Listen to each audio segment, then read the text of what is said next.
এই যে জামাতের সঙ্গে মিলে যে কথাটা বলি যে পরাজিত ফ্যাসিস্ট শক্তি ফেরত আর আসবে না, দৃঢ় প্রত্যয় ব্যক্ত করলেন প্রধান উপদেষ্টা। তিনি বলেছেন যতদিন তার বন্ধুরা তাদের সাথে আছে ততদিন তারা ফেরত আসার চেষ্টা করবে এবং তারা চিন্তা করছে যে নির্বাচন হলে তারা ফেরত আসতে পারবে না, সুতরাং নির্বাচনের আগেই ফেরত আসার চেষ্টা করছে। আপনার কাছে কি মনে হয় তার বন্ধুরা তাদেরকে ছাড়বে কখনো? এটা ছাড়বে না, তার তো লক্ষণ দেখাই যাচ্ছে। এবং এটা প্রধান উপদেষ্টার এটা সাহেব খানিকটা বললো যে অনেক দেরিতে হইলেও রিয়েলাইজেশন। দেখেন ফ্যাসিস্ট ফেরত আসার কথা কেন আলোচনা, ফ্যাসিস্ট তো রয়েই গেছে এখানে। আপনার আওয়ামী লীগের ফেরত আসতে হবে। আপনি যদি আওয়ামী লীগ হয়ে ওঠেন সেটা আরো ডেঞ্জারাস। এই ক্যারেক্টারিস্টিক্সের মধ্যে তো রয়েছে। শেখ হাসিনা হচ্ছেন, হ্যাঁ, নিজে যদি হয়ে ওঠেন অন্য নামে। শেখ হাসিনা তো দাঁড়িয়ে গুপ ছিল না, ধরেন আপনার আওয়ামী লীগের লোকজনের নতুন পরিচয় বের হচ্ছে। মির্জাফর নামটা তো খারাপ না, ফ্রাউন নামটা তো খারাপ না। না না, খুব সুন্দর নাম।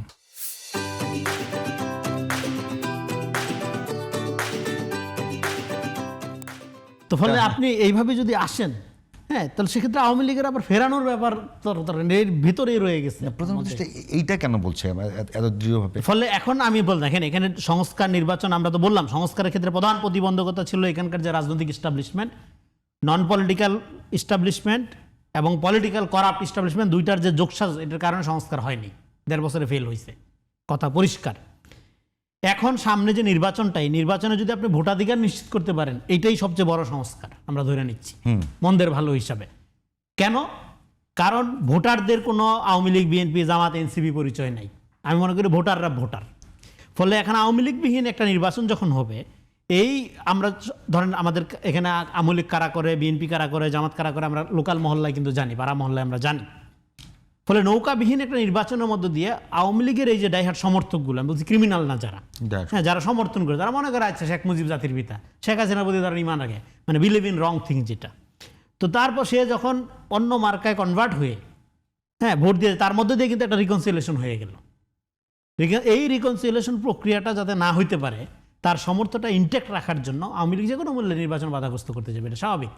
ফলে এই যে ওসমান হাদিকে আপনার ধরেন যে ওসমান হাদির কি এমন সাংগঠনিক ক্ষমতা আছে, তার সংগঠন কি এমন যে সে আওয়ামী লীগকে ধরেন ঠেকায় দিবে? তো তাহলে কেন তাকে টার্গেট করা হলো? এই প্রশ্নগুলো তো সামনে আসা উচিত। টার্গেট করা হলো যে ভয় দেখানোর জন্য, যেইভাবে যাতে একটা ভয়ের পরিবেশ তৈরি করা হয়। তো ফলে আওয়ামী লীগ তো এটা কোনো রাজনীতি না, যেটা আপনি বলেন, এটা নফস্তানিয়াত, এটা কথা বলে সবসময় সন্ত্রাসের ভাষায়। তো এই জায়গা থেকে এটা তো ধরেন এখন এই আওয়ামী লীগ ফেরত আইনা আওয়ামী লীগ দেখতে হবে, তার তো দরকার নেই।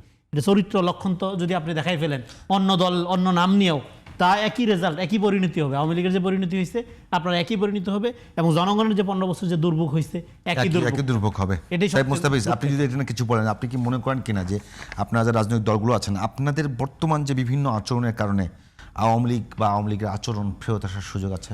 হ্যাঁ, ডেফিনেটলি। মানে এখানে তো আমাদের সবগুলো রাজনৈতিক দলের সমানভাবেই দায় আছে আসলে। কারণ যেভাবে আমাদের একটা ঐক্যের জায়গায় পৌঁছানোর কথা ছিল, সেটা আমরা করিনি। কারণ আমার মনে হচ্ছে যে একটা সুষ্ঠু নির্বাচন আয়োজনের জন্য তার পূর্বে যেই সিস্টেমেটিক চেঞ্জ, যেই মানে এস্টাবলিশমেন্ট ভাঙার জন্য যে পদক্ষেপগুলো একটা দেশের পক্ষ থেকে রাজনৈতিক দলগুলো সরকারকে সহযোগিতা করে সেই সুযোগটা করে দেওয়ার দরকার ছিল, সেটা আমরা রাজনৈতিক দল হিসেবে সেটাতে সম্পূর্ণভাবে ব্যর্থ।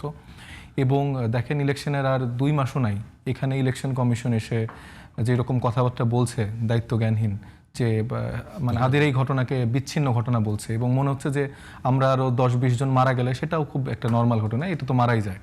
তো ব্যাপারটা হচ্ছে যে আমরা যেই মানুষগুলোকে চিন্তা করেছিলাম যে এই দায়িত্বটা নিতে পারবে, এবং আমরা যারা নিজেদের দায়িত্বশীল ভাবছি, বড় বড় রাজনৈতিক দলে অনেক দিন ধরে রাজনীতি করে আসছি, তারা কেউই আসলে দেশের কথা ভাবিনি।